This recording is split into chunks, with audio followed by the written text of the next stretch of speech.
기도하시겠습니다. 살아계시는 거룩하신 아버지 하나님, 우리를 하나님의 자녀로 삼아주시고 소망을 주신 것 진심으로 감사를 드립니다.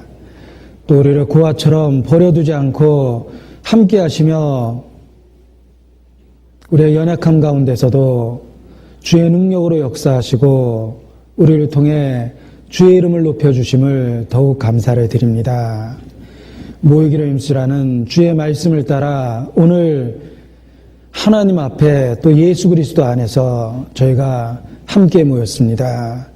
주의 시간 우리 각 사람 마음과 생각을 살펴주시고 영과 육에 병들고 상한 것 있다면 말씀의 능력으로 고쳐주시며 온전케 만들어주시기를 주님께 기도합니다. 우리의 기도를 들으시는 주님을 찬양하며 우리 가운데 두루 역사하시는 주님의 이름에 더욱 감사를 드립니다. 이 마지막 때 우리를 통해 복음의 빛을 더욱 온 세상에 비춰주시고 우리를 통해 역사하심으로 우리의 삶을 가치 있고 의미 있게 만들어주시기를 더욱 기도합니다. 주의 이름으로 이 시간 갈릴리 수양관에서 춘계 수양회가 진행되고 있습니다. 이번에 어렵게 많은 분들 참석하셨습니다.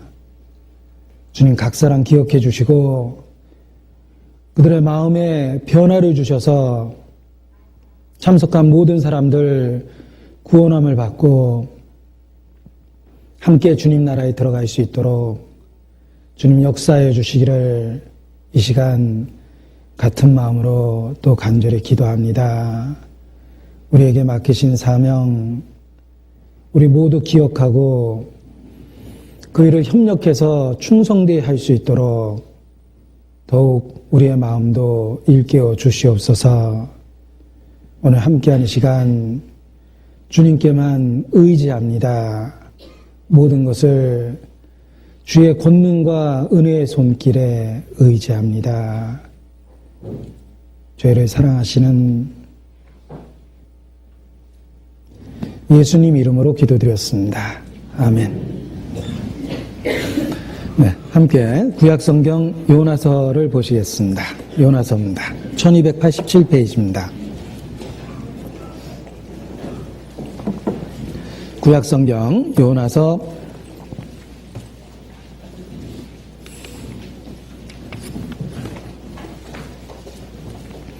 1장 1절로 3절까지 보겠습니다. 1287페이지입니다.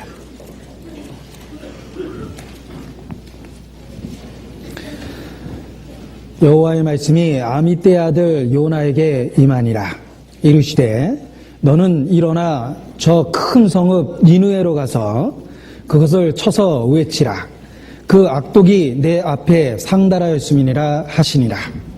3절 말씀은 같이 읽겠습니다. 그러나 요나가 여호와의 낯을 피하려고 일어나 다시스로 도망하려 하여 요바로 내려갔더니 마침 다시스로 가는 배를 만난지라. 여호와의 낯을 피하여 함께 다시스로 가려고 선가를 주고 배에 올랐더라.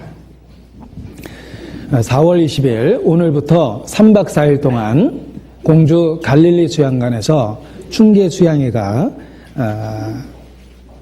진행됩니다. 오늘 그 시작하는 첫날입니다. 공주에 지금 2,192명 현재 이렇게 모여 있답니다. 등록한 인원이 1,779명이고 봉사자 250명 그리고 전도인 163명 이렇게 참여해서 춘계 수양회가 진행되고 있습니다. 기억하시고 함께 기도로 동참해 주시기를 부탁을 드립니다. 많은 사람의 기도로 얻은 은사가 있다는 말씀처럼 교회가 함께하는 기도가 그 전파되는 말씀에 능력을 실어준다고 확신을 합니다. 그래서 기억하시고 기도로 동참해 주시기를 부탁을 드립니다. 서울교회 전도인 거의 대부분은 춘계 수양회 행사요원입니다. 그래서 전체적인 진행을 맡았기 때문에 거의 다 지금 공주에 계십니다. 그래서 텅 빈 전도인실에 홀로 있어 보니까 혼자 된다는 것이 얼마나 두렵고 외로운 일인지 더욱 절실하게 느끼고 있습니다. 그래서 가족도 부재시에 가족이 멀리 떠나 있을 때 가족의 소중함을 새삼 깨닫는 것처럼 그 텅 빈 전도인실에 혼자 앉아 있어 보니까 동역자가 내게 얼마나 소중한가도 다시 한번 생각해 봤습니다. 저희 서울교회 전도인이 31명입니다. 그리고 그 중에 해외 단기 파견된 분이 5분이셨습니다. 그 중에 한 분이 지금 어제 돌아오셨습니다. 그래서 제가 교회 소식을 받아보면 제일 먼저 거기 일꾼 명단을 보고 그 현황에 대해서 생각을 해봅니다. 누가 이번 주에 나갔고 또 누가 계시는지 또 누가 단기 파견돼서 멀리 해외에 있는지 생각을 해봅니다. 제가 처음 그 교회 전도 일을 시작했을 때는 저희 교회 일꾼이 전도인이 3명 또는 4명 정도였습니다. 그런데 교회가 성장하는 모습을 전도인실이 확장되는 모습을 통해서도 더욱 느끼게 됩니다. 우리 안에 일꾼, 신실한 일꾼이 많아진다는 것은 그만큼 하나님께서 우리를 통해 역사하심을 증가하시는 모습 중에 하나라고 확신을 합니다. 그래서 한 사람 한 사람 기도의 끈으로서 전체 교회가 붙잡고 있는 것이 필요하다고 생각합니다. 누군가는 일선에서 전도 사역을 해야 되고 또 많은 분들이 그 뒤에서 후원이라는 기도의 후원이라는 끈을 잡고 있는 것이 마땅합니다. 그래서 한 분 한 분 기억하시고 기도로 도와주시면 정말 큰 힘이 되리라 확신을 합니다. 만약 천국에 시험봐서 들어갈 수 있다면 다음 중 전도인이 아닌 사람은 이런 시험 문제를 봐서 개인적인 관심이 어느 정도 있었는지 이렇게 한번 테스트 해봤으면 좋겠다라는 생각도 합니다. 그 교회에서 부탁한 일꾼입니다. 자기 생업이 있었던 분들을 생업을 그만두게 하고 전도 사역을 하도록 교회의 이름으로 부탁을 한 겁니다. 따라서 교회에서 관심을 갖고 그 일꾼 하나가 성장하고 또 쓰임이 될 수 있도록 그렇게 기도로서 격려해 주는 것이 필요하다고 생각합니다. 오래전이지만 저도 처음 그 전도 사역을 시작했을 때 제가 모임에 갔을 때마다 첫 모임에서는 간증을 했습니다. 그리고 또 전도인의 일을 맡았기 때문에 기도 부탁을 했습니다. 그리고 지금도 그 기도 부탁한 내용을 기억하고 있습니다. 그것은 교회가 함께 기도로서 동참하시고 도와주실 때까지 전도회를 하겠다. 저는 전혀 개인적으로는 생각하지 못했던 일을 시작하게 됐는데 교회 이름으로 시작했기 때문에 교회가 기도로서 도와주시고 함께 하시면은 누군가는 해야 될 일이기 때문에 전도를 하겠다라고 이렇게 기도 부탁을 했습니다. 그리고 언젠가 그 기도의 끈이 풀리고 교회가 원한다면 그때 전도회를 그만두겠다라고 이렇게 생각을 했습니다. 그리고 지금도 이렇게 전도를 하고 있는 것은 그 많은 분들이 기도의 끈을 갖고 도와주시고 있는 결과라고 생각을 합니다. 그래서 저뿐만 아니라 우리 새롭게 전도인이 세워질 때마다 좀 더 관심을 갖고 기도로서 이렇게 도와주셨으면 좋겠다라는 생각을 늘 하게 됩니다. 오늘 요나서의 앞부분에 있는 말씀을 갖고 함께 교훈을 배워보고자 합니다. 오늘 들을 말씀의 제목은 두 번째 주신 기회, 두 번째 주신 은혜, 이런 그 제목을 잡아봤습니다. 제가 말씀드리고자 하는 핵심적인 주제는 두 번째 주신 기회라는 그 제목 속에 들어 있습니다. 그러나 본문을 처음부터 먼저 살펴보도록 하겠습니다. 1절입니다. 여호와의 말씀이 아미떼의 아들 요나에게 임하니라. 여호와의 말씀이 요나에게 임하니라. 이렇게 시작하고 있습니다. 하나님의 말씀은 구약시대의 선지자들이라는 특별한 사람들에게만 주어졌던 것입니다. 그런데 이제 신약시대에 그리스도의 몸된 교회에 하나님의 말씀이 주어집니다. 각 사람에게 비치는 빛이라는 표현처럼 하나님의 말씀은 이제 특별한 선지자들의 전유물이 아닙니다. 이제 모든 교회의 지체에게 그 말씀이 주어지고 있습니다. 우리 개인에게 하나님의 말씀이 주어지고 있다라는 생각을 해볼 필요가 있습니다. 그 옛날 여호와의 말씀이 아미떼의 아들 요나에게 임하니라 라는 표현처럼 오늘 하나님의 말씀이 우리 개인에게 임합니다. 매일매일 우리는 하나님의 말씀에 교훈을 얻고 책망을 받기도 하며 그리고 그 말씀에 의해서 양심의 미세한 진동들을 느끼기도 합니다. 우리 시대의 성령은 기록된 말씀을 통해 이 시대에 각 그리스도인에게 말씀하고 계십니다.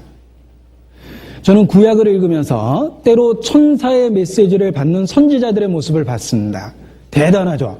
천사로부터 온 메시지를 그들은 들었습니다. 그런데 그들이 천사로부터 메시지를 받았다면 생애 몇 번이나 받았을까? 한 번, 두 번, 아주 제한된 숫자의 계시를 받았습니다. 그런데 우리 시대의 그리스도인들은 매일매일 하나님 말씀의 감동에 의해서 살아가고 있습니다. 그것은 그 옛날 선지자들에게 천사를 보내신 것보다 더 큰 은혜를 우리에게 주시고 있는 것이라고 생각합니다. 오늘 우리 시대에 우리 개인에게 여호와의 말씀이 임하십니다.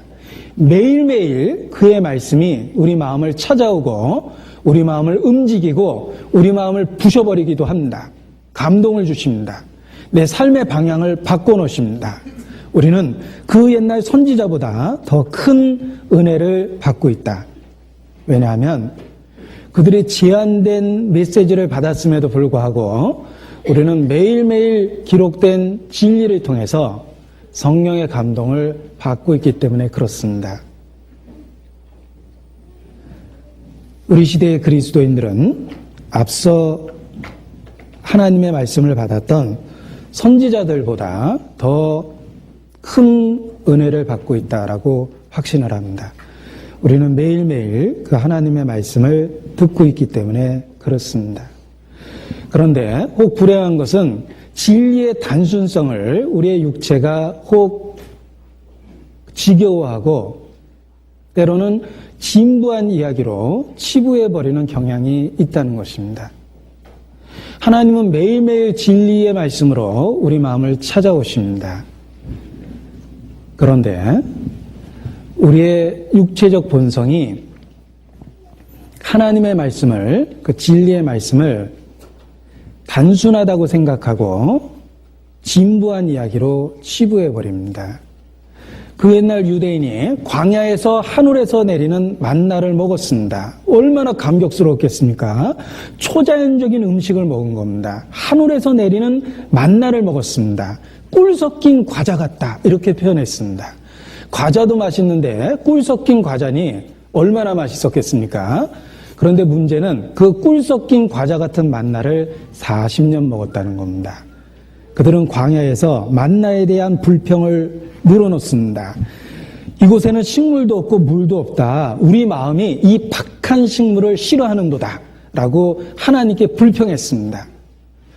꿀 섞인 과자 같다고 표현했던 그 만나를 40년을 먹다 보니까 박한 식물이다라고 이렇게 초자연적인 하나님의 그 만나를 그렇게 폄하해 버렸습니다. 악한 이스라엘 사람들의 모습입니다. 그들이 만나에 대해서 불평하고 그 여행길에 대해서 불평했을 때 하나님은 징계를 내리시고 불뱀을 보내시기도 합니다. 그런데 그 어리석은 이스라엘 백성의 모습이 혹 우리에게도 반복됩니다. 우리는 그 위대한 진리에 임에도 불구하고 그 하나님의 말씀의 단순성을 못 견뎌합니다. 늘 듣는 이야기 같은 그런 생각을 하게 됩니다. 그 진리의 단순성에 대해서 우리는 우리의 활발한 지적 활동이 그것을 지겨워하게 이렇게 가끔은 만들어줍니다. 비슷한 이야기를 자꾸 듣는 것과 같은 생각을 하게 됩니다. 그러나 정말 삶의 고통과 고난이 시작되었을 때, 아니 죽음 앞에 이르렀을 때 우리가 그렇게 늘 듣던 복음이 얼마나 우리에게 소중하고 중요한 것인지 틀림없이 깨닫게 될 겁니다. 하나님의 말씀은 단순하지만 놀랍고 위대한 진리입니다. 우리의 삶에 변화를 줍니다. 우리 시대의 신학자며 목회자였던 볼드윈 박사가 있습니다. 그분이 이런 얘기를 하셨습니다. 나는 철학과 종교에 대해서 20대에 열심히 배웠다. 그런데 내가 배운 철학과 종교에 비하면 복음은 너무나도 단순했다. 그런데 30대에 이르렀을 때 복음은 단순하지 않고 내 마음에 심오한 진리로 마음에 와닿게 되었다. 40대에 이르렀을 때는 그 복음은 내 마음에 위대하게 느껴졌다. 50대에 이르렀을 때는 그 복음이 내게 가장 소중하게 되었다. 60대에 이르렀을 때 나의 친구들이 하나둘씩 죽어가는 것을 보았을 때 그때 비로소 복음은 더 이상 나에게 단순하지도 않고 심오하지만도 않고 위대하게만 보인 것도 아니며 소중하게 보인 것만도 아니다. 복음은 이제 내 삶의 전부가 되었고 복음은 나의 인생이 되었다. 이렇게 표현했습니다.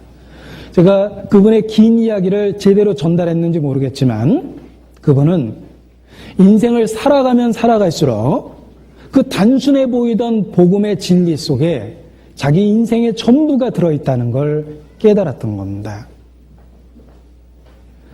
그가 20대에 심취했던 철학과 종교는 삶의 복잡한 문제에 대해서 아무런 답이 되지 못했다라고 이야기합니다.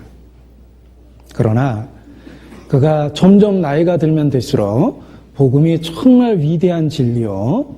그리고 복음만이 인생에게 가장 소중한 거라는 걸 점점 깨닫고 자기 인생은 한마디로 복음이다. 복음이 나의 인생이다. 복음이 나의 삶의 전부가 되었다. 이렇게 고백합니다. 하나님의 말씀은 그렇습니다. 성경은 제한된 분량으로 우리에게 주어졌습니다. 처음에는 지적 호기심이 열심히 읽어보게 만듭니다. 그러나 어느덧 익숙해지면 다 아는 것과 같은 착각이 생깁니다. 그런데 성경을 읽고 또 읽는 가운데 깨닫는 것이 있습니다. 내가 다 안다고 생각했던 그 진리가 실제로는 정말 뉴턴의 말처럼 넓은 바다에서 어린아이가 조개깨피 하나 들고 즐거워했던 것과 같은 사실, 그 사실을 발견하게 됩니다. 우리는 하나님이 우리에게 계시한 진리의 극히 일부를 체험하고 있을 뿐입니다. 하나님의 말씀은 제한되어 있고 또 그 진리는 단순해 보이지만 우리에게 가장 놀라운 것임에 틀림이 없습니다. 그것을 신앙생활 하면 할수록 더욱 깨닫게 됩니다. 왜 그리스도인에게 성경 말씀이 그렇게도 소중합니까? 우리는 성경 말씀을 통해서 예수 그리스도를 개인적으로 만났기 때문입니다. 너희가 거듭난 것이 썩어지 씨로 된 것이 아니라 썩지 않고 세세토록 있는 하나님의 말씀으로 되었다라는 표현처럼 우리는 말씀을 통해 예수 그리스도를 만났고 우리의 삶의 변화가 생겼습니다. 우리의 삶의 소망이 생겼습니다. 내 삶의 의미가 생겼고 내 삶의 존재 가치가 생겼습니다. 우리는 그 소중한 예수 그리스도를 성경 속에서 만났기 때문에 성경을 소중하게 여기는 겁니다. 우리 시대의 모든 그리스도인들은 부요한 영적 재산을 갖고 있습니다. 매일매일 하나님 말씀을 대면할 수 있습니다. 그 풍요로움 속에서 우리가 살아가고 있습니다. 우리가 하나님 앞에 올바른 마음으로 간구하면 성령은 우리 마음에 매일매일 말씀을 통해서 역사하십니다. 우리를 교훈하시고 책망하시며 바르게 하시며 의로 교육하십니다. 그 옛날 선지자들은 부분적으로 제한적인 횟수의 계시를 받았지만 우리는 풍성한 말씀에 우리에게 풍성한 말씀이 주어져 있음을 기억할 필요가 있습니다. 그리고 그 풍성한 말씀을 주신 것에 대해서 그리고 그 말씀을 통해서 예수 그리스도를 우리에게 만날 수 있도록 하나님께서 역사하신 것에 대해서 참으로 감사를 드려야 된다고 생각합니다. 하나님의 말씀을 멸시하는 자는 패망을 당할 것이다 라는 말씀이 있습니다. 그 말씀은 참 외우기 좋습니다. 13이라는 숫자는 성경에서 아주 기분 나쁜 숫자인데, 그런데 그 말씀은 잠언 13장 13절에 있습니다. 하나님의 말씀을 멸시하는 자는 패망을 이루게 된다. 우리에게 경고가 된다고 생각합니다. 에레미야 6장 말씀을 찾겠습니다. 요나서는 본문입니다. 표시하겠습니다. 에레미야 6장 19절입니다.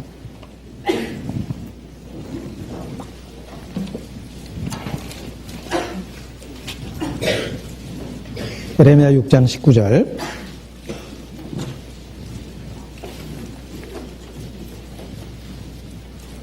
같이 1060페이지입니다. 19절 같이 읽겠습니다. 땅이여 들으라. 내가 이 백성에게 재앙을 내리리니 이것이 그들의 생각의 결과라. 그들이 내 말을 듣지 아니하며 내 법을 버렸음이니라. 그들이 내 말을 듣지 아니하며 내 법을 버렸음이니라. 그것이 바로 재앙의 이유라고 말씀하십니다. 하나님의 말씀을 멸시하면 패망을 당하게 됩니다.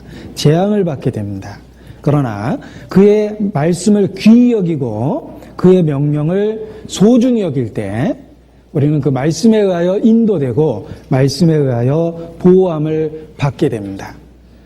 그래서 잠언을 읽어보면 은을 구하듯이 하나님의 말씀, 지혜를 구하라. 그 지혜는 정금보다 더 귀하니라. 이렇게 교훈해 주고 계십니다. 우리가 소유한 재산은 있기도 하고 없기도 하고 또는 그 있는 재산이 인간관계를 파괴시키기도 합니다. 재산이 없었다면 가족 간에 화목할 수 있는데 재산이 있기 때문에 인간관계가 깨지는 경우가 참 많습니다. 별로 돈이 없을 때 잘해주면 고맙고 감사할 뿐입니다. 그런데 돈이 있는데 잘해주면 내 돈을 노리고 있다 이런 그 오해를 하게 됩니다. 그래서 잘해줘도 오해를 받게 돼 있습니다. 잘못된 재산 관리는 오히려 인간성을 파괴시키고 삶을 파괴시킵니다.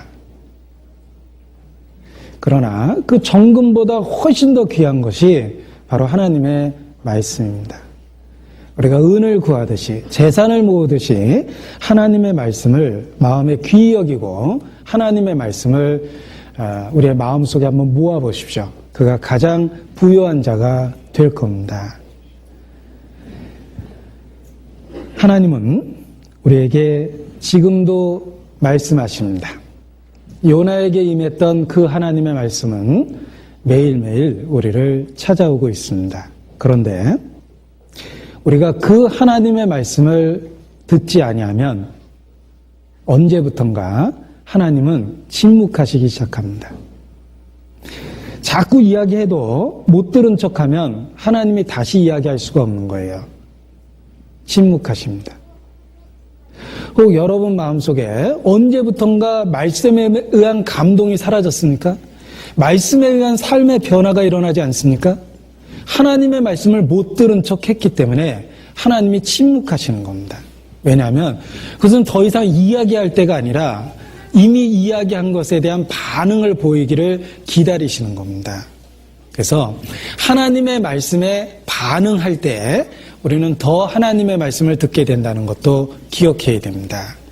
만일 하나님 말씀에 대한 감동을 잃어버렸다면 이미 말씀하신 것들을 못 들은 척했기 때문에 하나님이 침묵하시는 겁니다.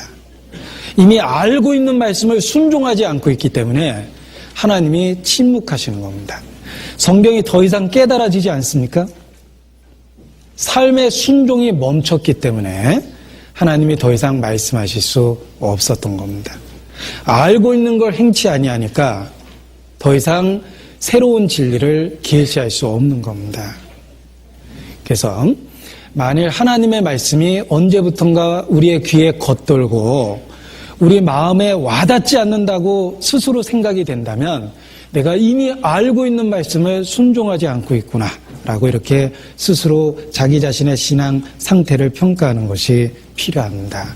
그는 지금도 매일매일 우리에게 말씀하시지만 우리의 불순종이 그분의 말씀을 못 듣게 하는 거라고 생각합니다. 요나서 다시 보겠습니다. 요나서 1장 2절입니다. 너는 일어나 저 큰 성읍 니느웨로 가서 그것을 쳐서 외치라. 자, 이게 동사만 다시 보면 일어나라, 가라, 그리고 외치라라는 행동에 대한 명령어가 있습니다. 일어나라, 가라, 외치라. 하나님은 항상 이와 같이 행동을 수반한 말씀을 우리에게 주십니다. 예수님은 제자들을 강의실에서 가르치지 않았습니다. 예수님은 3년 반 동안 제자들을 훈련했지만 그들을 강의실에서 가르친 게 아니라 생활 속에서 데리고 다니셨습니다. 진리는 이론으로 배우는 게 아닙니다. 진리를 깨닫기 위해서 연구실에 처박혀 있을 필요가 없습니다. 진리를 깨닫기 위해서 수도원에 들어가서 격리된 생활을 할 필요가 없습니다. 예수님은 제자들을 데리고 생활하셨습니다. 진리를 깨닫는 방법은 수도원이 아니고 연구실이 아닙니다. 말씀과 더불어 살 때 말씀의 진리를 더욱 깨달을 수 있는 겁니다.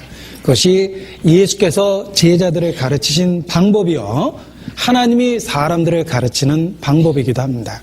하나님의 말씀은 항상 행동을 유발시킵니다. 일어나라, 가라, 외쳐라. 하나님의 말씀은 이론적이 아니라 실제 삶의 실천해야 될 진리를 계시하고 있습니다. 자, 우리가 가서 외치기 위해서 먼저 해야 될 것이 있습니다. 여기에 있는 세 개의 동사는 순서이기도 합니다. 가서 외치기 위해서는 먼저 일어나야 됩니다. 우리가 올바른 하나님의 말씀의 대언자가 되기 위해서, 세상의 빛을 비추기 위해서 먼저 우리가 해야 될 것이 있습니다. 그것은 먼저 일어나는 겁니다. 신앙적인 자기 자신에 대한 개혁과 부흥이 필요합니다. 자성, 스스로를 돌아보고 자기 삶의 변화를 만들어야 됩니다. 그것이 일어나는 겁니다. 그 일어나는 자에게 비로소 가서 외치라고 명령하시는 겁니다. 순종의 첫 번째는 일어나는 거다라고 말할 수 있습니다. 에베소서 5장입니다. 에베소서 5장 14절입니다.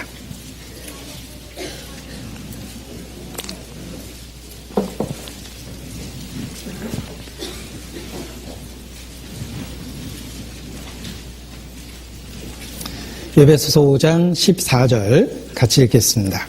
그러므로 이르시기를 잠자는 자여 깨어서 죽은 자들 가운데서 일어나라. 그리스도께서 내게 빛이시리라 하셨느니라. 우리가 가서 전하기 위해서는 먼저 잠자는 상태에서 깨어서 일어나는 것이 필요합니다. 그리스도께서 우리에게 비추십니다. 그리스도께서 빛으로 우리를 비춰주시고 우리를 흔들어 깨우시는데, 그 흔들어 깨우시는 구체적인 의미가 책망입니다.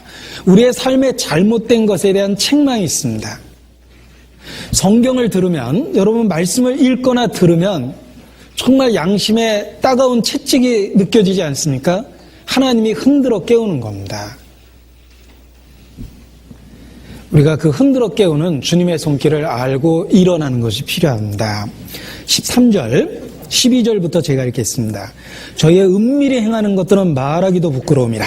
그러나 책망을 받는 모든 것이 빛으로 나타나나니 나타나지는 것마다 빛이니라. 책망을 받는 모든 것이 빛으로 나타난다고 그랬습니다.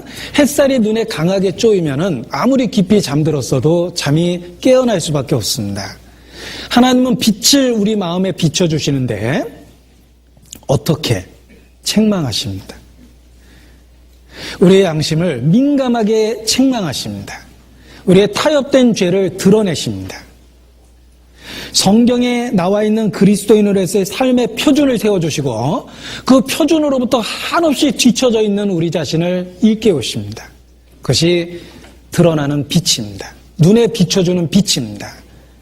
우리가 책망을 받고 있다는 것은 주님께서 우리를 흔들어 깨우고 있다는 것으로 받아들여야 됩니다. 못 들은 척하고 계속 자는 척하면 하나님은 매를 드실 수밖에 없는 겁니다.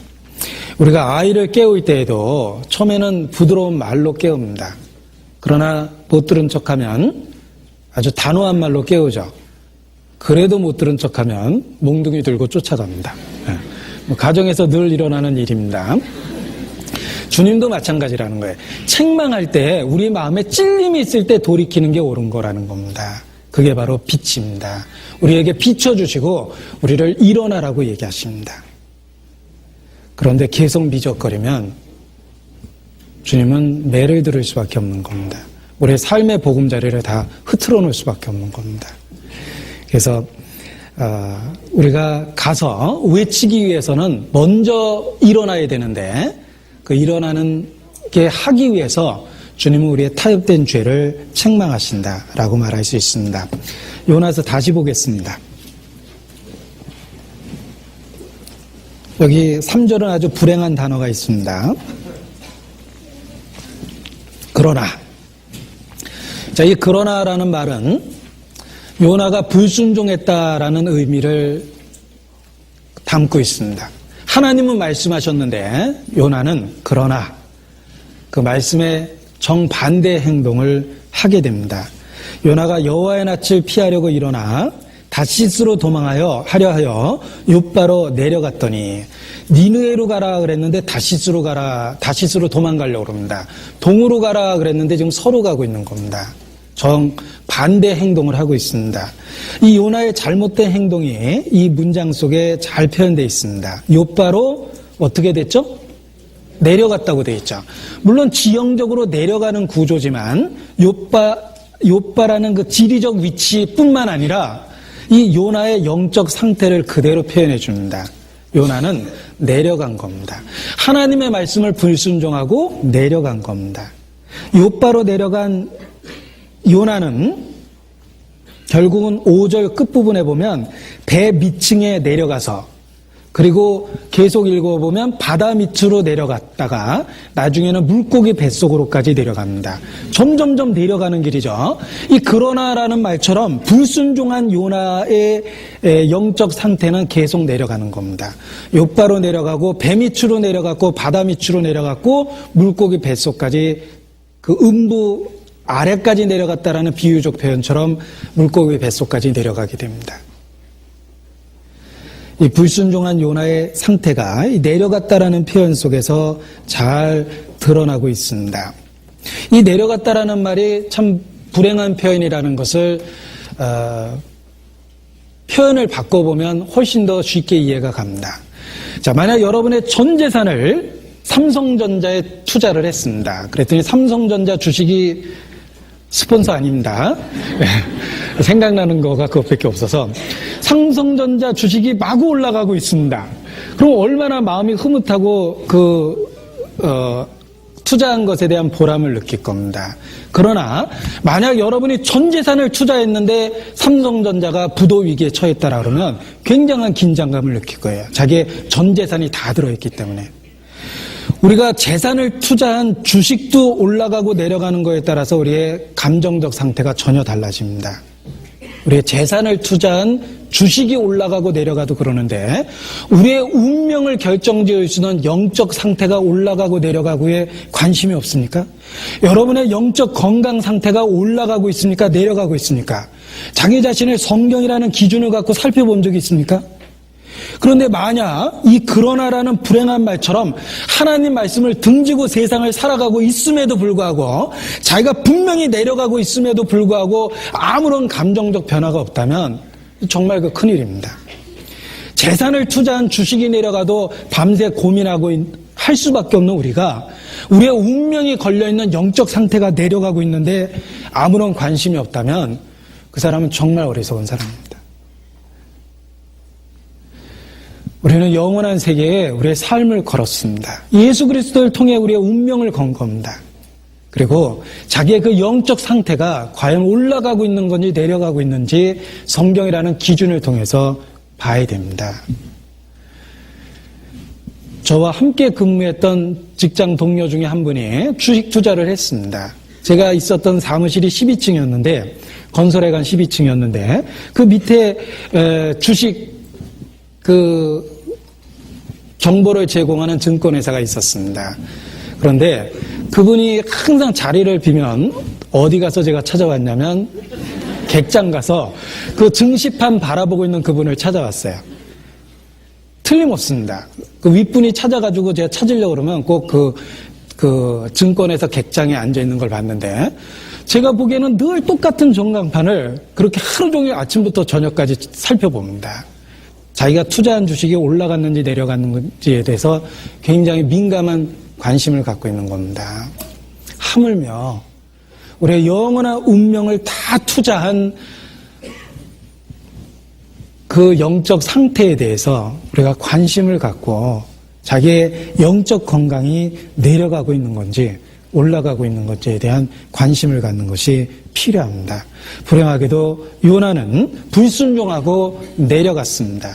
지형적으로 내려간 게 아니라 영적 상태가 그렇게 하나님 앞에 내려가고 있다는 걸 일깨워주고 있는 겁니다. 그러나라는 불순종의 상태가 요나의 영적 상태가 망가지고 있다는 것을 우리에게 깨달을 수 있도록 도와줍니다. 1장 3절입니다. 이 요바로 내려갔더니 이제 도망가고 있습니다. 하나님으로부터. 마침 다시스로 가는 배를 만난지라. 이 다시스가 지금의 스페인 쪽인데 지금도 스페인 가는 비행기가 아마도 몇 차례 없을 겁니다. 일주일에 몇 번이나 있는지 모르겠지만 스페인을 직항으로 운행하는 비행기는 지금도 드물 겁니다. 그런데 하물며 이 시대에 다시스로 가는 배가 아주 드물었을 겁니다. 그런데 기가 막힌 타이밍이죠. 다시스로 가려고 내려갔는데 마침 배가 가려고 준비 중에 있었습니다. 요나는 속으로 쾌재를 불렀을 겁니다.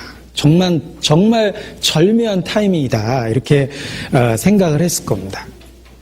그런데 문제는 상황이 잘 풀렸다고 해서 그것이 하나님의 뜻이 아니라는 데 문제가 있습니다.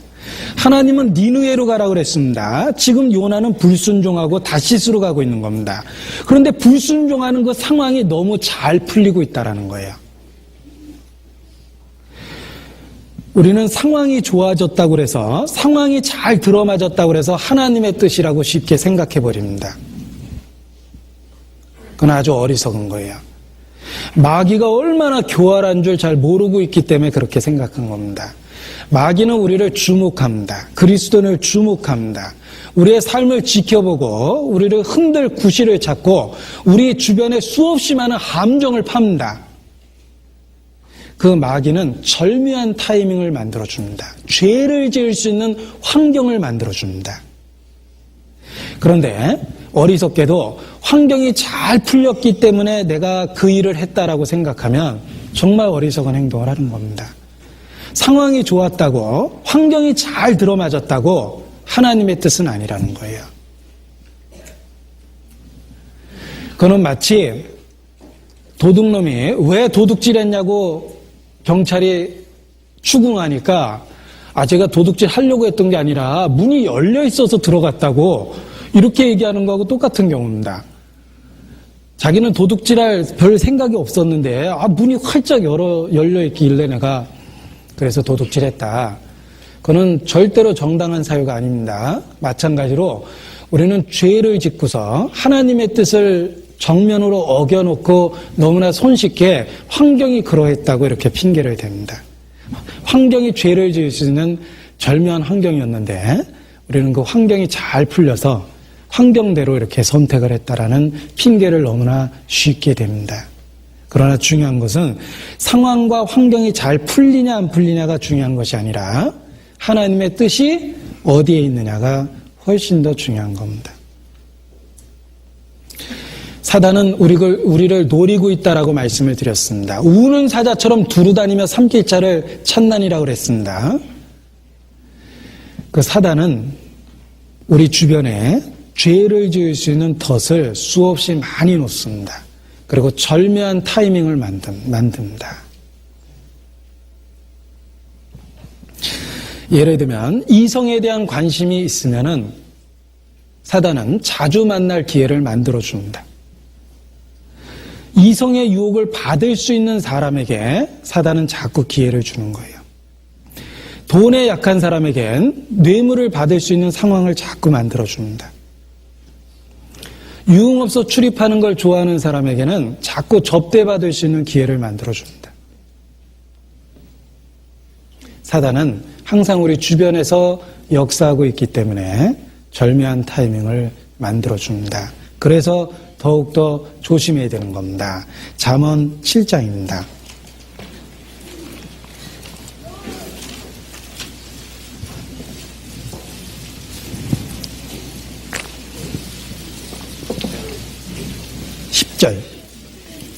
잠언 7장 10절. 그때 기생의 옷을 입은 간교한 계집이 그를 맞으니 이 계집은 떠들며 완패하며 그 발이 집에 머물지 아니하여. 자, 이 그때 간교한 기생의 옷을 입은 계집이 어리석은 한 소년을 유혹을 합니다. 그런데 그때라는 말은 이 어리석은 소년이 음녀의 골목 모퉁이로 가까이 와서 거기서 얼쩡거리는 때죠. 그 유혹을 받을 수 있는 상황 속에 들어오니까 그 유혹자가 그때 나타난 겁니다. 그런데 잘 읽어보면 이 유혹자가 거기서 기다렸다는 걸 알 수 있습니다. 12절. 어떤 때에는 거리, 어떤 때에는 광장 모퉁이에 서서 사람을 어떻게 했다고 그랬죠? 기다리는 자라. 우연히 만난 것처럼 보이지만 사실은 유혹자는 기다리고 있었던 거예요. 거기에 어리석은 소년이 걸렸습니다. 사단은 아주 절묘하게 우리로 하여금 유혹을 받을 수 있는 상황을 만들어줍니다. 그래서 상황이 그래서 내가 죄를 졌다라고 핑계대는 건 어리석은 거라는 거예요. 사단은 절묘한 환경을 만들어줍니다. 보디발의 아내가 젊은 요셉을 유혹했습니다. 그런데 요셉은 유혹을 받을까봐 함께 있지도 아니했습니다. 둘만이 있는 시간을 피했죠. 그런데 사단은 교묘합니다. 결국은 둘밖에 없는 자리를 만들었어요. 창세기 39장입니다.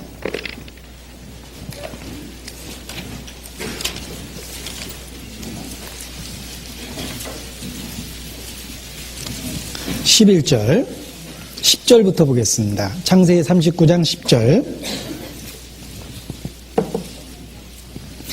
여인이 날마다 요셉에게 청하였으나 요셉이 듣지 아니하여 동침하지 아니할 뿐더러 함께 있지도 아니하니라. 그러할 때 요셉이 시무하러 그 집에 들어갔더니 그 집사람은 하나도 거기 없었더라.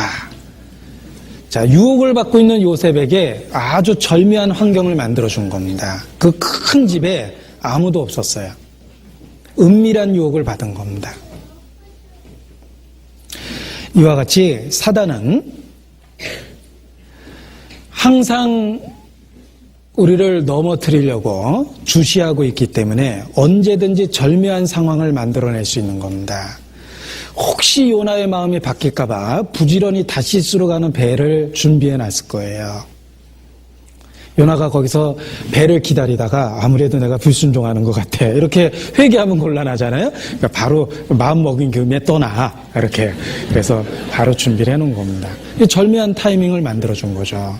시편 17편입니다. 우리는 그런 영적인 유혹 가운데 살아가고 있다는 걸 깨달을 필요가 있습니다. 시편 17편 11절입니다.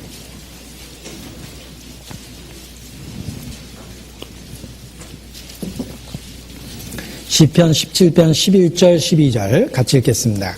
이제 우리의 걸어가는 것을 저희가 애워싸며 주목하고 땅에 넘어뜨리려 하나이다. 저는 그 움킨 것을 찌질하는 사자 같으며 은밀한 곳에 엎드린 젊은 사자 같으니이다. 저희가 애워싸고 주목하고 땅에 넘어뜨리려 하나이다. 우리를 애워싸고 있는 수없이 많은 유혹의 덫이 있다는 걸 기억할 필요가 있습니다. 시편 31편입니다.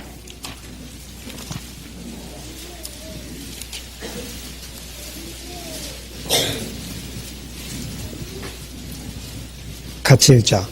저희가 4절을 같이 읽겠습니다.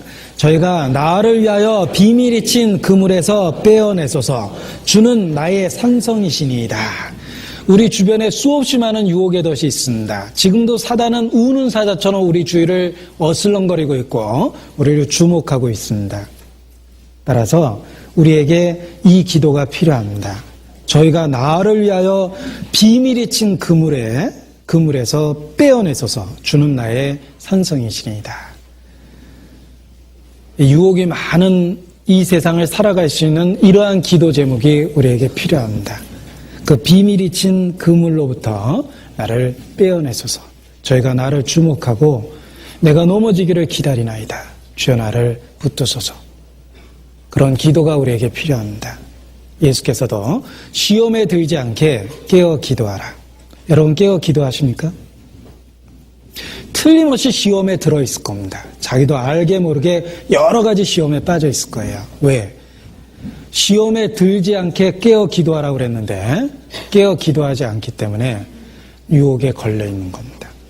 여러 가지 세상 것이 생활에 들어와 있는 겁니다. 유혹자가 항상 가까이 있다는 것을 기억할 필요가 있습니다.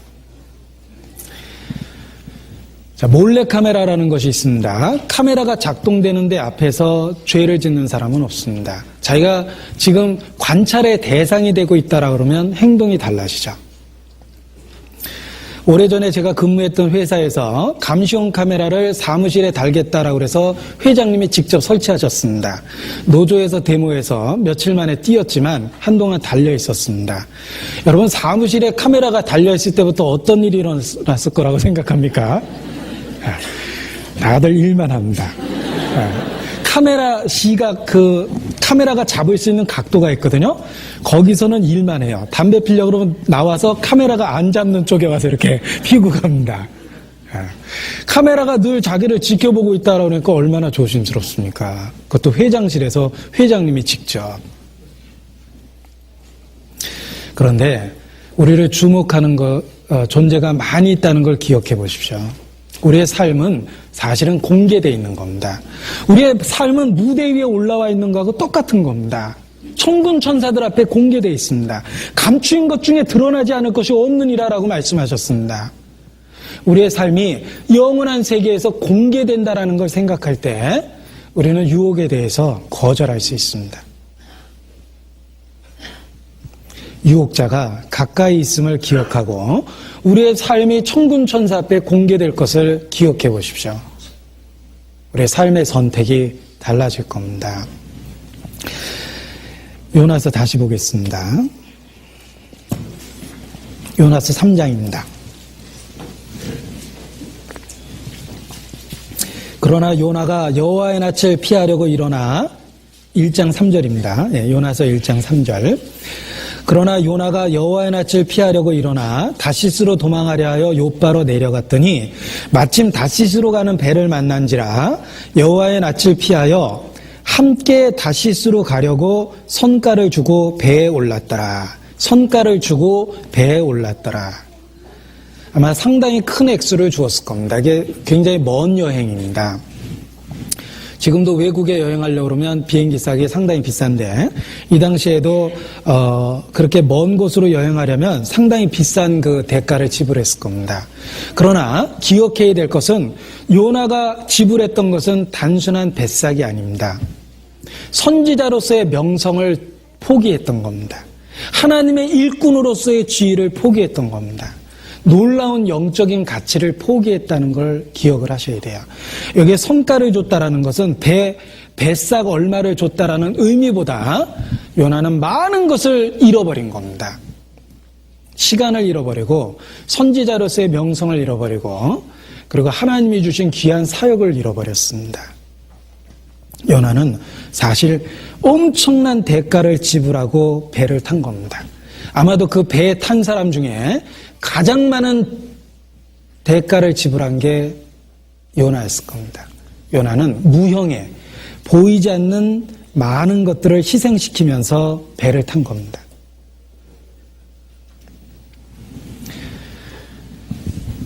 만일 어떤 그리스도인이 술집에서 술을 먹었다. 돈을 내고 먹었을 겁니다. 술값 10만 원을 썼다. 10만 원을 허비했다고 생각하십니까? 외적으로는 10만 원을 허비한 거지만 그는 10만 원어치 술을 먹으면서 하나님 앞에 그리스도인으로서의 간증을 더럽혔습니다. 그리고 누구하고 술 먹었는지 모르겠지만 자기 앞에 함께 술 먹은 사람에게 전도할 기회를 잃어버렸습니다. 아마도 그걸 다시 회복하는데 엄청난 시간이 필요할 거예요. 자기가 술 먹고 같이 한 통속이 됐던 사람의 전도 듣는 게 쉽다고 생각합니까? 아무리 구원받으라고 이야기해도 너나 나나 비슷하다고 속으로 생각하면 전혀 설득력이 없습니다. 그 사람은 10만 원어치 술 먹은 게 아니에요. 그 앞에 있는 사람의 영혼을 팔아서 술을 먹은 겁니다. 그리고 그리스도인으로서의 간증을 더럽히고 예수님의 이름을 더럽힌 거예요. 엄청난 희생을 치러가면서 술을 먹은 겁니다. 그리스도인이 불순종하고 죄를 지을 때는 대가가 지불된다는 걸 기억할 필요가 있습니다. 너희가 그리스도의 몸을 가지고 창기의 지체를 삼겠느냐? 그럴 수 없느니라. 그리스도인이 하나님이 구속한 이 몸을 갖고 죄를 짓는다는 것은 단지 죄를 지을 때 지불된 대가가 문제가 아니라 무형의 보이지 않는 수없이 많은 영적인 재산을 잃어버리게 하는 상태에서 죄를 짓는 겁니다.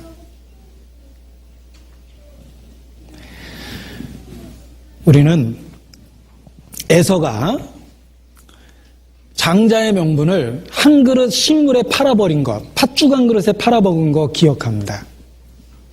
에서는 가장 비싼 팥죽을 먹은 거죠. 마찬가지로 그리스도인이 죄를 지으면서 허비하는 돈은 단지 돈을 허비한 게 아니라는 걸 기억할 필요가 있어요.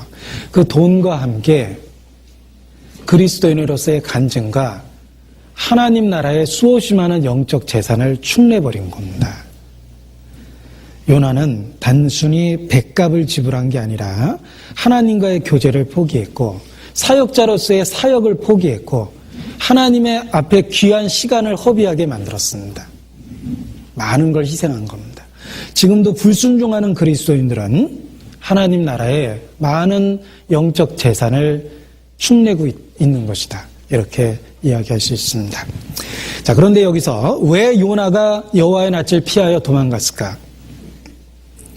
얼핏 생각하면 요나가 여호와의 낯을 피했다라는 것이 하나님을 떠나서 숨을 수 있었다고 생각한 것처럼 보입니다. 그러나 아닙니다. 요나는 선지자입니다. 하나님이 편재하시다는 거 잘 압니다. 편재라는 건 어느 곳에나 있다는 거예요. 요나는 선지자이기 때문에 하나님의 시간과 공간을 초월한 절대적 존재라는 거 잘 압니다. 하나님의 임재를 피할 수는 없습니다. 음부 깊이 내려가도 하나님께서 거기 계시고 땅 끝에 가서 거할지라도 하나님께서 거기 계신다. 시편 139편에 있는 말씀처럼 요나는 걸 잘 알고 있는 상태입니다. 그런데 요나가 여호와의 낯을 피했다는 게 도대체 무슨 뜻이냐? 하나님의 임재를 벗어나겠다라고 생각한 게 아닙니다. 하나님이 자기에게 맡긴 일을 벌인 거예요. 너는 니느웨로 가서 전파하라라는 하나님이 주신 사역을 벌인 겁니다. 요나는 하나님이 주신 일을 포기하고 도망가고 있는 겁니다. 그것이 불순종하는 요나의 모습입니다. 근데 왜 요나가 하나님이 주신 사역을 포기했을까? 니느웨로 가라 그랬기 때문에 포기한 겁니다. 니느웨는 아수르의 도시입니다. 아수르는 보십시오. 요나는 북이스라엘 사람입니다. 요나는 북이스라엘의 13번째 왕인 여로보암 2세 때 사람입니다. BC 8세기 사람입니다. 그런데 이스라엘은 BC 722년에 아시리아에 의해서 망합니다. 보십시오. 요나가 활동했던 시대는 아시리아가 점점 거대해지고 있는 시대고 아시리아는 북이스라엘에게 최고의 위협적인 존재였습니다. 그리고 그 시대에 활동한 이사야는 아시리아가 하나님의 분한의 몽둥이가 되어 이스라엘을 박살낼 거라고 예언을 했습니다. 요나가 전도하러 가야 될 그 니느웨는 요나가 속해 있는 북이스라엘과 대적 관계에 있는 나라였고, 요나는 선지자로서 그 나라가 장차 자기 나라를 멸망시킬 나라라는 걸 안 겁니다. 따라서 만일 자기가 가서 전도했다가 그들이 회개하게 되면 정말 북이스라엘에게는 위협적인 존재가 되는 거예요. 요나의 마음속에는 차라리 아수르는 망하는 게 낫다라고 생각을 한 겁니다. 괜히 내가 가서 전도한다고 그러다가 진짜 회개하면 하나님이 봐줄 거 아닙니까? 그러면 자기 나라가 그들에 의해서 더 빠른 시간 안에 망할 거라고 생각을 한 거예요. 그래서 요나는 여호와의 낯을 피하여 도망갔던 겁니다. 하나님의 임재를 피한 것이 아니라 하나님이 주시는 일을 회피한 거예요. 왜 하필이면 그곳입니까? 우리들의 대적자입니다. 저는 그들이 우리에게 어떤 행동을 할 건지 잘 알고 있습니다. 그런데 왜 하필이면 그렇게 생각하고 그러나 하나님이 주신 일로부터 도망가고 있습니다. 자, 지금도 우리 시대에 요나가 있습니다. 누굽니까? 하나님이 자기에게 주시는 일을 회피하는 사람입니다. 그 일을 거절하는 이유는 아마도 여러 가지일 겁니다. 그러나 그 거절하는 이유는 여러 가지지만 분명한 것은 그가 우리 시대의 요나임에 틀림이 없습니다. 하나님의 일을 피하여 도망가고 있기 때문입니다. 자, 하나님은 우리에게 일을 맡기시는데 내가 하고 싶은 일을 맡기는 것은 절대 아닙니다. 하나님은 하나님 뜻대로 나에게 일을 맡기십니다. 때로는 내가 그것이 전혀 원치 않는 일일 수도 있고 그 대상이 내가 전혀 생각하지 않은 대상일 수도 있습니다. 하나님의 일은 하나님이 정하시는 거예요. 일하는 방법도 하나님이 정하시며 일의 대상도 하나님이 정하시며 일의 시기와 장소도 하나님이 정하시는 겁니다. 그런데 요나는 그것을 거절했던 겁니다. 큰 성 니느웨에 가서 전달하는 것이 자기 마음에 맞지 않았던 겁니다. 지금도 그렇습니다. 하나님께서 우리에게 일을 맡기실 때 내가 전혀 원하지 않는 지역에 보내실 수 있습니다. 내가 전혀 하고 싶지 않은 일을 교회 내에서 하게 할 수 있습니다. 그러나 때로 나는 원치 않지만 교회가 그것을 원하고 그것이 주님의 뜻이라면 우리가 순종하는 것이 마땅하다는 것을 요나가 가르쳐 주는 겁니다. 자, 우리는 직업적으로 하는 일에 대해서 사실 그 진력이 나 있습니다. 예를 들면 의사 이야기를 들어보죠. 자, 의사는 아주 골치 아픈 직업에 틀림이 없습니다. 늘 아픈 사람만 봐야 됩니다. 자기 앞에 오면 늘 아픈 사람만 있죠. 그리고 아픈 사람을 대한다라는 정신적 부담도 있고, 그리고 모든 치료가 성공적이지 않기 때문에 칭찬만 듣는 것이 아니라 치료가 잘못되거나 그 진전이 없으면 원망도 듣게 될 겁니다. 제가 전도하기 위해서 병원 출입하다가 의사 멱살 잡힌 거 본 거 한두 번이 아닙니다. 그런데 이제 의사의 그 정신적 스트레스를 간접적이지만 제가 잘 압니다. 그리고 실제로 그런 이야기를 들은 적이 있어요. 그 일은 어쩔 수 없이 하는데 퇴근하면 다 잊어버리고 싶답니다. 그래서 술도 많이 먹게 되고 노름도 하게 된다라는 이야기를 들었는데 그 출근해서 어쩔 수 없이 하는 일을 일요일날 교회에서 와서까지 또 하려니까 아주 고통스럽다. 의사라는 특별한 직업을 갖고 있으면 우리 교회 안에서 할 수 있는 봉사가 의료봉사입니다. 그런데 일요일날 쉬는 날 와서 또 아픈 사람 봐야 되니까 이건 정말 힘든 일이다라고 이렇게 고백하는 걸 들은 적이 있어요. 그래서 농담 비슷하지만 자기 아이가 아파도 빨리 병원에 가봐 그러지 그거 들여다볼 생각을 안 한대요. 그런데 그래도 정말 주님 뜻이라면 일요일날 교회에서 다시 환자 보는 것도 필요합니다. 우리가 꼭 좋아서 하는 일은 아니기 때문에 그렇습니다. 필요로 하는 일을 하고 있다는 거죠. 하나님은 우리 개인에게 내가 원하지 않는 니느웨라는 걸 맡기실 때가 있습니다. 여러분의 니느웨는 무엇입니까? 어떤 분에겐 조장, 구역장 뭐 이런 것이 니느웨가 될 때가 있어요. 왜 맨날 나만 시키냐 뭐 이렇게 얘기하는 분이 있는데 그게 원하고 뭐 원하지 않고 이거하고 상관이 없다라는 거예요. 하나님의 뜻이라면 해는 것이 옳습니다. 전도의 대상도 마찬가지예요. 사실 우리 주변에 있는 사람들을 이렇게 평가해 보면 전도하고 싶은 사람이 있어요. 이렇게 정이 가는 분들.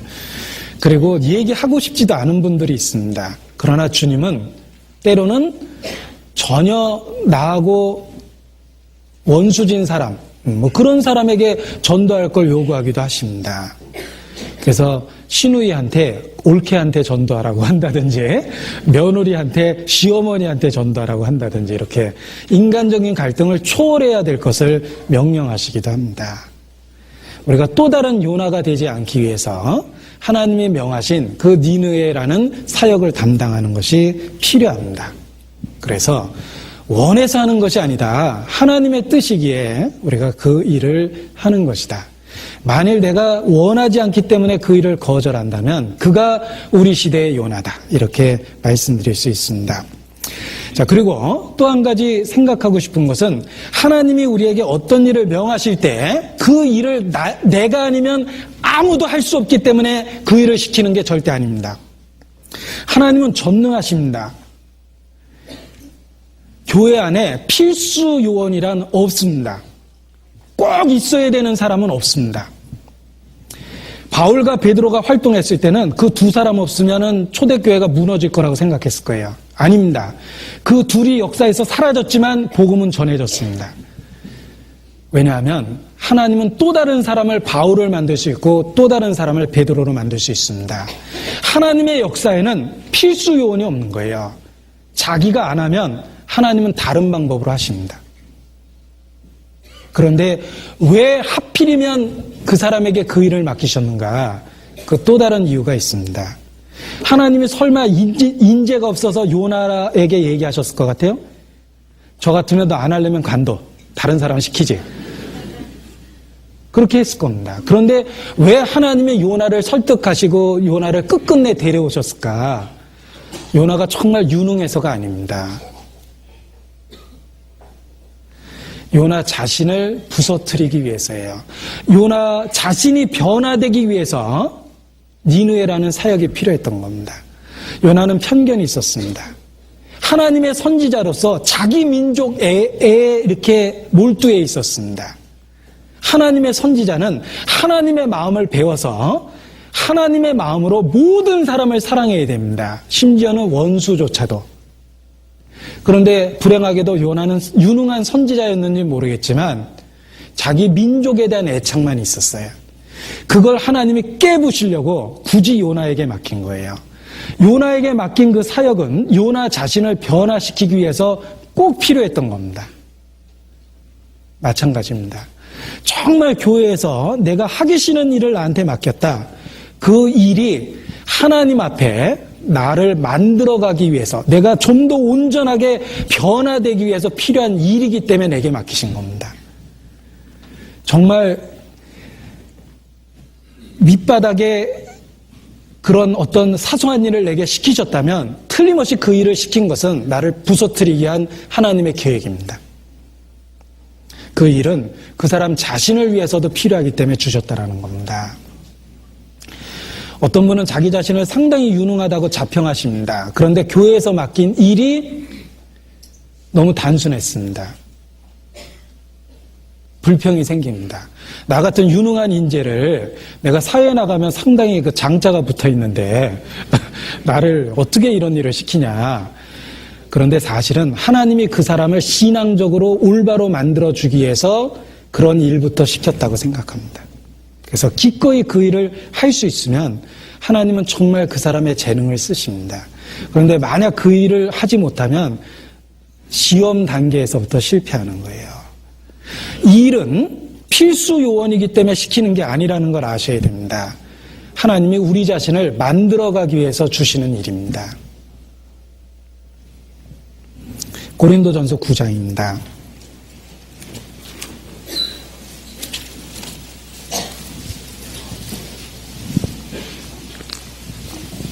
13절, 14절.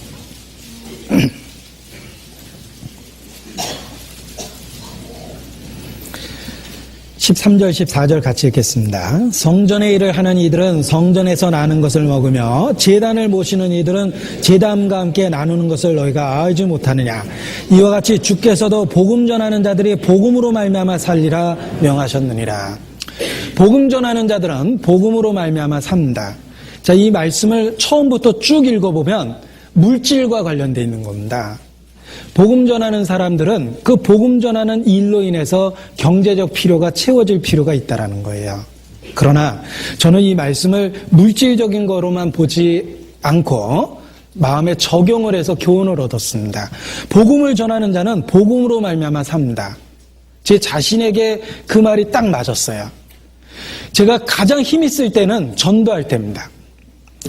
내가 가장 힘이 쓸 때는 형제자매 앞에 있을 때입니다. 내가 말씀을 읽고 전도하고 있을 때 내 신앙이 가장 깨어 있습니다.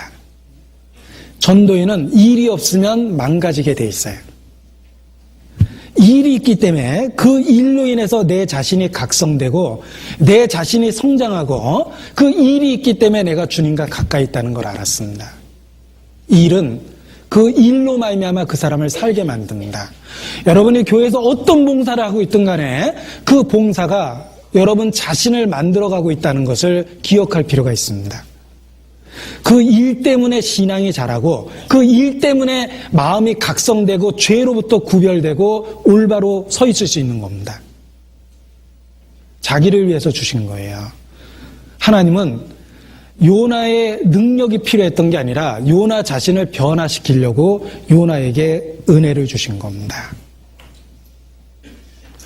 우리에게 주신 모든 교회 내 봉사는 하나님이 우리 자신을 만들어가기 위해서 주신 것이다 라는 것을 알 필요가 있습니다. 따라서 그 일을 내가 원하지 않든 내가 가장 싫어하는 일이든 기쁨으로 할 수 있는 겁니다. 하나님께서 주신 일이기 때문에 그렇습니다. 요나서 다시 보겠습니다.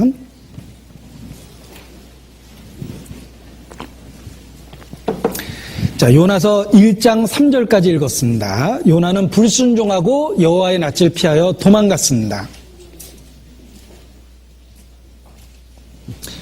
보십시오. 요나서는 여기서 끝나도 돼요. 하나님이 요나에게 명하셨는데 그러나 요나가 도망갔더라. 그리고 요나서 끝나도 됩니다. 그리고 하나님은 다른 사람을 세워서 그 일을 할 수 있었어요. 그런데 요나서 4절부터 있는 말씀은 하나님이 요나에게 주신 또 하나의 기회였습니다. 요나서는 3절에서 끝나도 됩니다. 하나님은 요나를 치워버리고 다른 사람을 쓰실 수 있습니다. 그런데 하나님이 4절부터 스토리를 엮어간 것은 요나에게 더 큰 은혜를 주신 거예요. 두 번째 기회를 준 겁니다. 하나님의 사역을 정면으로 거절한 그에게 두 번째 기회를 준 거예요. 그것이 하나님의 은혜입니다. 하나님은 불순종하는 요나에게 오래 참고 또 다른 기회를 주셨습니다. 그것은 요나에게뿐만이 아닙니다. 여러분의 삶의 과정을 한번 뒤돌아보십시오. 여러분이 두 번째 은혜를 갖고 있다는 거 아십니까? 두 번째라는 말은 꼭 횟수로 두 번이라는 뜻이 아니라 하나님이 참아주셨기 때문에 지금이 존재한다라는 거예요. 우리가 이렇게 존재하는 것은 두 번째 은혜를 가진 겁니다. 하나님이 참아주셨기 때문에 존재하는 겁니다. 그걸 깨달을 필요가 있습니다. 현재 우리의 모습 속에는 하나님의 오래 참음의 결과가 있습니다. 하나님의 오래 참으심이 너의 구원이 될 줄 알라. 아십니까? 하나님이 오래 참았기 때문에 오늘의 우리가 있는 거예요. 구원받기 전에 우리는 본성대로 살았습니다. 그때 하나님이 우리를 데려가셨어도 우리는 할 말이 없습니다. 하나님을 대적할 만큼 하고 살았음에 틀림이 없습니다. 우리가 구원받기 전에 그때 죽었어도 되는 거예요. 하나님은 그때 내 인생을 끝냈어도 나는 지옥에서 할 말이 없습니다. 그런데 오래 참아주셨어요. 그래서 구원을 받았습니다. 구원받을 때도 마찬가지예요. 복음 한 번 듣고 정말 깨달았습니까? 우리가 처음 그 말씀을 들었을 때는 그 말씀이 얼마나 중요한지 미처 몰랐습니다. 거절했던 분도 많이 계실 거예요. 그때 참아주셨기 때문에 두 번째 기회를 주셨기 때문에 구원을 받은 겁니다. 제가 구원받은 간증을 할 때 뒤에까지 잘 듣고 그 다음날 설악산에 일주일 동안 놀러 갔다라는 이야기 합니다. 지금 생각하면 아찔하죠. 뒤에까지 잘 들었거든요, 일주일 동안. 그런데 뒤에까지 듣고 난 이제 더 이상 안 듣겠다고 제가 선언하고 설악산에 놀러 갔습니다. 일주일 동안. 그때 하나님이 저를 버리셨어도 돼요. 그런데 하나님의 은혜가 설악산까지 쫓아와서 일주일 동안 설악산에서 들었던 말씀만 생각이 났어요. 그래서 일주일 뒤에 다시 와서 말씀을 듣고 구원을 받았습니다. 결국은 하나님이 저한테 두 번째 기회를 주셨다는 걸 알았어요. 그런데 저뿐만이 아니라 누구든지 자기의 삶의 과정을 이렇게 살펴보면 하나님이 오래 참아주셨다는 거 금방 깨닫습니다. 구원받은 이후에도 마찬가지예요. 여러분이 신앙이 어리석었을 때 흔들렸을 때가 있습니다. 그리고 어리석은 결정을 했을 때도 있었을 거예요. 그때 하나님이 여러분을 버리셨다고 해도 하나님에겐 아무 문제가 없습니다. 그런데 그때 참아주셨기 때문에 지금 이 자리에 앉아있는 겁니다. 우리가 지금 이렇게 존재하는 것 자체가 하나님의 또 하나의 은혜였다는 거 기억할 필요가 있습니다. 요나가 그러했고 우리가 그렇습니다. 하나님은 요나의 인생을 여기서 끝낼 수도 있었어요. 그러나 요나를 다시 설득해서 찾아오셨습니다. 그리고 일할 수 있는 기회를 주셨습니다. 지금도 그렇습니다. 우리에게 또 다른 은혜를 주셨다는 걸 알 필요가 있습니다. 인류에게도 하나님이 두 번째 기회를 주셨습니다. 첫사람 아담은 하나님을 배반했습니다. 그러나 두 번째 아담, 우리에게 두 번째 기회를 주셨기 때문에 우리가 예수 그리스도 안에서 구원을 받은 겁니다. 예수 그리스도의 수석제자 베드로, 그도 예수님 3년 반 쫓아다녔지만 면전에서 3번이나 부인했습니다.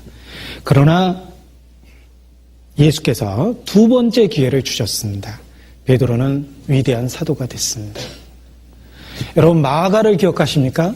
마가는 바울의 첫 번째 전도 여행의 동행자였습니다. 그러나 여행길이 조금 어렵다고, 요즘 말로 키르기스탄이나 인도 쪽에 간 것 같아요. 그래서 조금 힘들다고 그냥 와버렸어요, 중간에. 그때 하나님이 마가 버렸어도 돼요. 그런데 하나님은 마가를 다시 불렀습니다. 두 번째 기회를 주셨기 때문에 마가는 마가복음도 썼고, 그리고 바울의 생애 끝까지 신실한 동역자가 됐습니다. 처음에 바울을 버렸지만 두 번째는 바울이 죽을 때까지, 감옥에 있을 때까지 마가가 옆에 있었어요.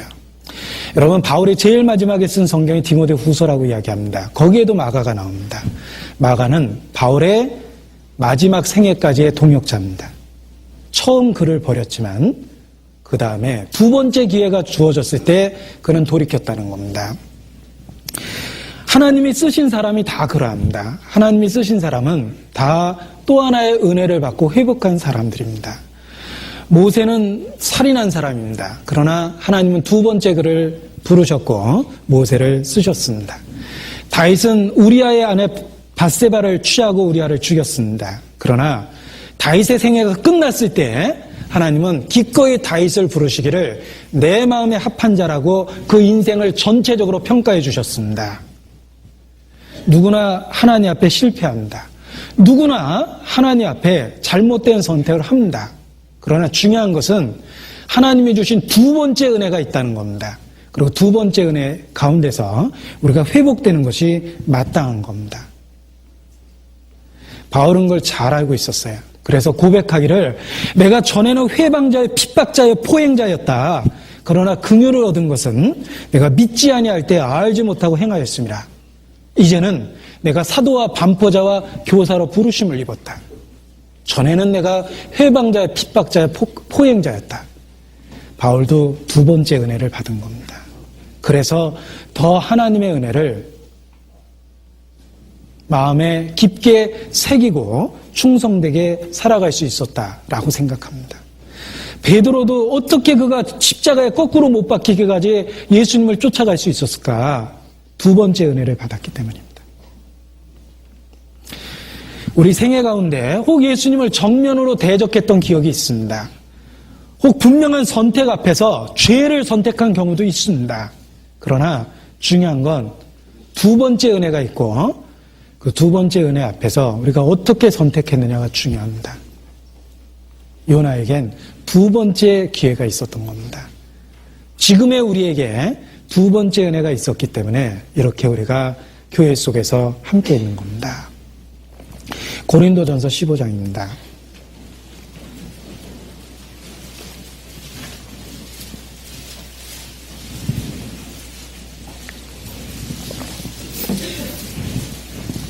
(9절) (10절입니다) 고린도전서 15장 9절 10절입니다. 같이 읽겠습니다. 나는 사도 중에 지극히 작은 자라 내가 하나님의 교회를 핍박하였으므로 사도라 칭함을 받기에 감당치 못할 자로다. 그러나 나의 나된 것은 하나님의 은혜로 된 것이니 내게 주신 그의 은혜가 헛되지 아니하여 내가 모든 사도보다 더 많이 수고하였으나 내가 아니요 오직 나와 함께 하신 하나님의 은혜로라. 내가 교회를 핍박했다. 그러나 바울에게 두 번째 은혜가 주어진 겁니다. 그래서 사도가 되었고 하나님의 은혜로 된 겁니다. 우리의 현재의 모습이 하나님의 또 하나의 은혜의 결과라는 걸 기억할 때 우리는 하나님에 대한 감사를 더욱 진심으로 마음 깊숙이 깊은 곳에서부터 드릴 수 있는 겁니다. 자, 요즘에 그 유행하는 정신개혁 표어 중에 제가 책은 못 읽었는데 그런 그 타이틀이 너무 마음에 들었습니다. 하프타임 운동이라는 게 있습니다. 하프타임 운동이라는 게 무엇이냐면 인생을 운동 경기로 비유해서 전반전과 후반전으로 나눈 겁니다. 그리고 인생의 후반전이 있는데 후반전 직전에 무엇이 있습니까? 하프타임이 있어요. 타임아웃이 있습니다. 후반전을 준비하는 그 준비 단계가 있다라는 겁니다. 인생의 후반전이라는 것이 있죠. 우리의 인생의 전반전에 처절한 실패가 있었다 하더라도 우리에게 인생의 후반전이 있다는 겁니다. 그 후반전을 제대로 준비하기 위해서 하프타임이 필요하다. 작전 타임이 지금이 필요한 때다. 그 하프타임은 전반의 인생을 돌아보고 후반의 인생을 새롭게 준비하는 겁니다. 그것이 하프타임 운동이고 인생 후반전이라는 의미로 정신개혁에 쓰입니다. 우리 신앙의 후반전이 있습니다. 지금이 하프타임입니다. 우리의 삶에 많은 불순종하고 타협된 생활이 있습니다. 정말 자기가 초대교회 그리스도인이라고 생각하십니까? 우리의 삶에 부끄러운 타협된 죄들이 있습니다. 그것이 우리 인생의 전반전이 되어야 돼요. 그리고 이제 하프타임을 거쳐서 인생의 후반전에 서야 됩니다. 전혀 다른 삶을 살겠다고 각오를 해야 됩니다. 때가 찼고 하나님의 나라가 가까웠다. 우리 시대에 딱 그러합니다. 자다가 깰 때가 벌써 되었다. 보라, 심판자가 문 바깥에 계시느니라. 지금이 마지막 경기 시작하는 때입니다. 그래서 정말 새로운 마음으로 변화를 받고 새롭게 살아야 될 때가 바로 지금이라고 생각합니다. 지금이 우리 삶의 터닝 포인트가 되어야 됩니다. 전환점이 되어야 됩니다. 요나는 두 번째 기회를 받았습니다. 우리에게 두 번째 기회가 주어진 겁니다. 따라서 전반의 인생을 반성하고 하나님 앞에 후반에 올바른 선택을 하는 것이 필요합니다. 베드로전서입니다. 신약성경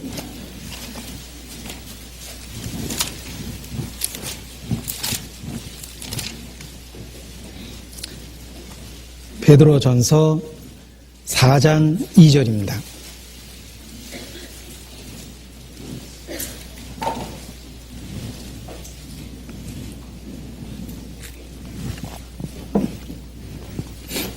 그 후로는 다시 사람의 정욕을 쫓지 않고 오직 하나님의 뜻을 쫓아 육체에 남은 때를 살게 하려 함이라.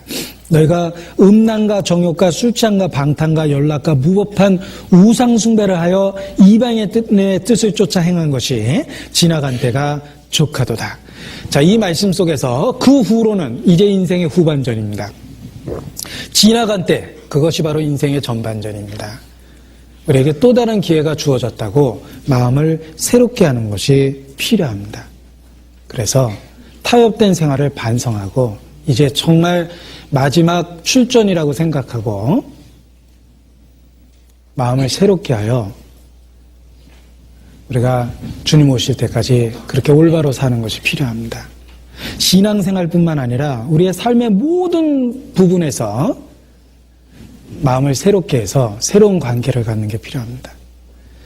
가족 관계에 있어서 오랫동안 갈등을 갖고 지내온 분들이 있다면 이제 하프타임을 거쳐서 그 불편했던 가족 관계를 해결하고 화해하는 것이 필요합니다. 부부간에 별로 화목하지 못하게 살아왔다면 이제 정말 마지막 삶을 살면서 이제 마지막 후반전은 가장 이상적인 부부가 되겠다고 생각해 보는 게 필요합니다. 좋은 아버지가 되지 못하고 이때까지 살아왔다면 이제 나머지 생에 좋은 아버지가 되겠다고 생각해 보는 게 필요합니다. 그것이 두 번째 주신 기회를 잘 살리는 경우입니다. 자, 그런데 두 번째 주신 기회에 대해서 말씀을 드렸는데 또 다른 부류의 사람들이 불행하게도 우리 가운데 있습니다. 그것은 전반전은 오히려 후반전에 비하면 잘 뛰었는데 후반전을 망치는 사람들이 있죠. 대한민국 축구팀을 이야기하는 게 아닙니다. 성경에 보면 솔로몬 같은 사람입니다. 그는 시작이 참 훌륭했어요. 엘리 제사장 대단하죠. 그러나 노년이 너무나 비참했습니다. 사울은 겸손하게 출발했습니다. 교만하게 비참하게 죽었습니다. 인생의 전반전은 화려했는데 후반전을 망친 사람들이에요. 솔로몬, 사울, 그리고 엘리 제사장, 이런 사람들입니다. 그런 사람들도 우리의 경계가 되는 거예요. 지금까지 충성되게 살아왔다면 나머지 생에 그거 망치면서 살면 안 됩니다. 정말 슬픈 거는 교회에서 충성된 일꾼이 나머지 생애를 그걸 망가뜨리면서 사는 사람이 있어요. 정말 우리 교회 초창기 때 우리 안에서 위로가 되었던 일꾼들이 있습니다. 그런데 그 마지막에 교회의 대적자가 돼서 스스로 가까웠던 형제자매를 등지는 걸 봅니다. 그래서 보고 싶지만 볼 수도 없고 대화를 하고 싶지만 대화할 수도 없게 된 분들이 참 많이 계세요. 후반전을 망친 겁니다. 그래서 전반전을 정말 잘 뛰었다면 그 후반전이 유지될 수 있도록 하프타임을 마음을 새롭게 갖는 것도 필요합니다. 요나서 다시 보겠습니다. 요나는 두 번째 하나님의 주신 기회에서 회복됐습니다. 그래서 요나서 3장 1절에 보면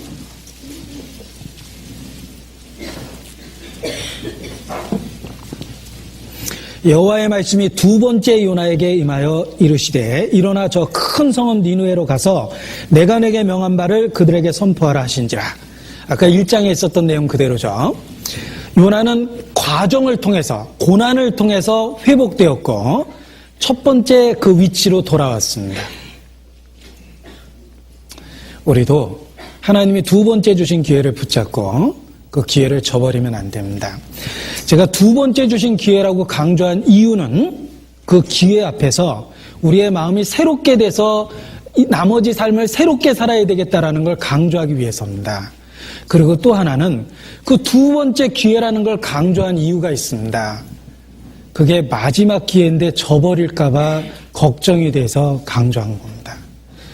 하나님이 준 마지막 기회를 끝끝내 저버리는 사람이 있습니다. 가룟 유다가 예수님을 팔기로 결심했습니다. 그때 예수께서 그것을 아셨습니다. 그래서 너희 중 하나가 나를 팔리라라고 얘기했습니다. 가룟 유다는 그때 회개하는 것이 마땅합니다. 자기 양심을 찌르고 들어오는 그 예수님의 말씀을 못 들은 척했습니다. 그리고 예수님을 팔아먹는 그 순간에 입을 맞췄죠? 친구야, 내가 입맞춤으로 나를 파느냐? 그때 그 앞에서 꼬꾸라지고 회개하는 것이 옳습니다. 자기를 팔아먹는 그 순간에 친구라고 불렀습니다. 가룟 유다는 두 번째 기회를 끝끝내 저버린 사람입니다. 그래서 지옥으로 뚝 떨어졌습니다. 여러분 이스라엘이 왜 끔찍한 환난을 당했는지 역사적 교훈을 살펴보십시오. 그들은 초림한 예수님 보십시오. 말씀과 기적을 행한 예수님을 배척했습니다. 그런데 그들이 환난을 당한 건 또 다른 이유입니다. 부활하신 예수 그리스도에 대한 메시지도 거절했습니다. 예수님이 오셔서 말씀을 하시고 기적을 행하셨을 때에도 배반했죠? 그런데 자기들이 십자가 못 박힌 그 예수님의 부활했다는 소식을 듣고도 그 명백한 증거 앞에서 거절했어요. 그래서 하나님 앞에 버림이 돼버린 겁니다. 하나님이 두 번 기회를 준 거예요, 실제로는. 그들이 올바른 선택을 했다면 예수님이 부활하셨을 때 민족적으로 회개하는 것이 옳습니다. 우리가 십자가에 못 박아 죽인 그 예수가 부활했다. 우리가 잘못된 선택을 했구나. 그리고 철저하게 돌이키는 것이 옳습니다. 그런데 불행하게도 그들은 첫 번째 선택을 고집했어요. 그래서 끝내 전 세계에 흩어져서 환난을 당한 겁니다. 돌이킬 수 없는 선택을 한 거예요. 두 번째 은혜를 거절한 겁니다. 지금도 마찬가지입니다. 지금 이 순간이 하나님의 두 번째 은혜라는 걸 모릅니다. 마지막 은혜라는 걸 모릅니다. 그리고 여전히 거절합니다. 전과 똑같은 선택과 행동을 합니다. 아주 어리석은 선택을 하는 거예요. 마지막 기회였다는 걸 모른 겁니다. 우리에게 두 번째 은혜를 주신 것에 대해서 감사하고 또 하나는 마지막 기회가 될 수 있다는 것에 경고를 받아야 되는 겁니다. 하나님은 이 불순종한 요나에게 바다의 폭풍을 일으키면서 다가오셨습니다. 폭풍이 일어났을 때 얼마나 불안하고 무서웠겠습니까? 그러나 사실은 하나님이 찾아온 은혜였습니다. 하나님은 폭풍 가운데서 요나를 찾아온 거예요. 요나를 회복시키려고. 우리가 하나님께 불순종하면 하나님은 우리 주변에 폭풍이 일어나게 합니다. 그러나 그 재난과 불행은 하나님이 그래도 나를 버리지 않았다는 증거 중에 하나입니다. 만일 고의적으로 불순종하는 선택 가운데서도 아무 일이 없다면 오늘부터 정말 어찌하여 나를 버리셨나까 하고 부르짖어야 됩니다. 그 사람은 틀림없이 버리운 사람입니다. 하나님은 요나를 사랑하셨고 폭풍 가운데서 찾아오셨습니다.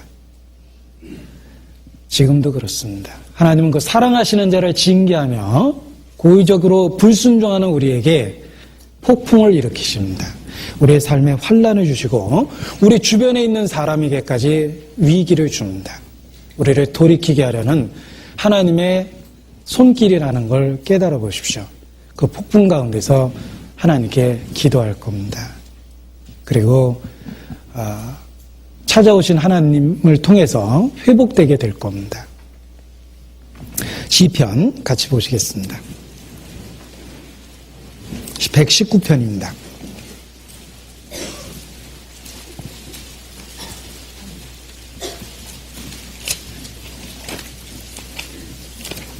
시편 119편 67절입니다.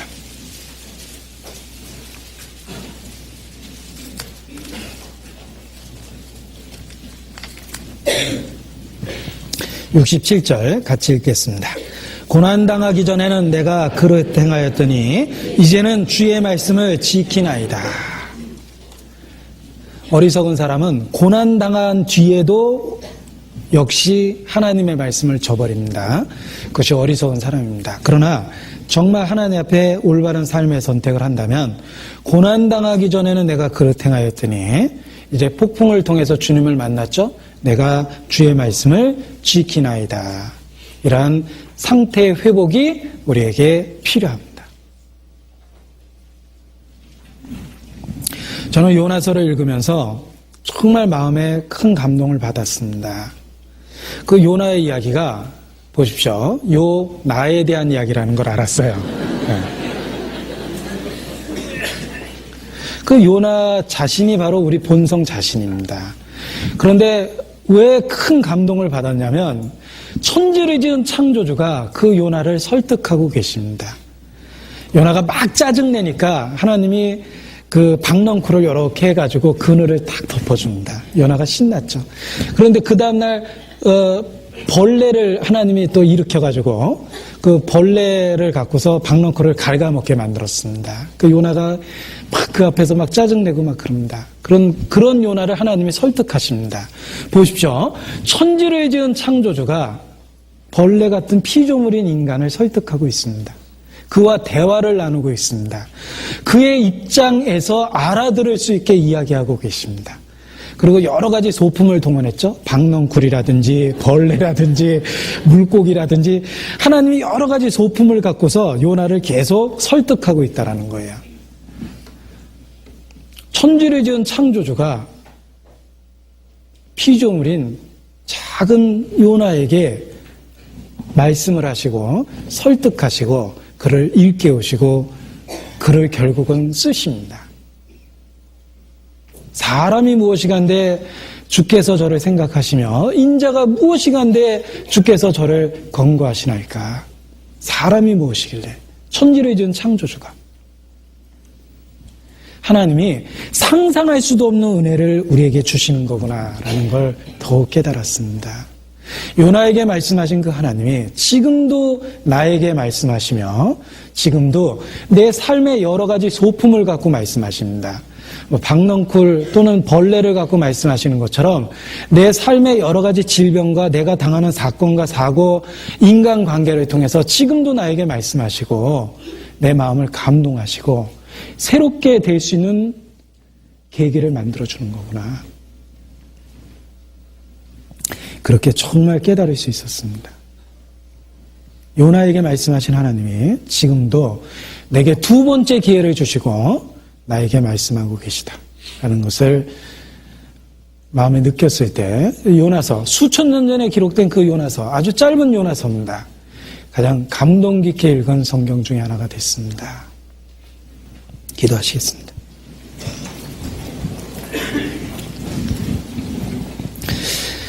아버지 하나님,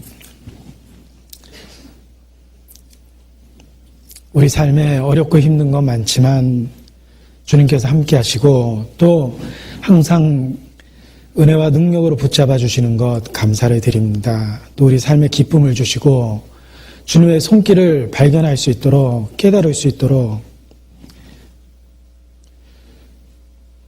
도와주심도 감사를 드립니다.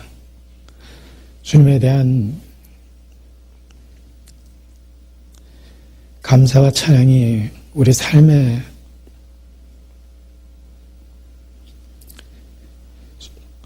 순종으로 나타날 수 있도록 또 도와주시옵소서. 저희를 사랑하시는 예수님의 이름으로 기도드렸습니다. 아멘. 찬송하시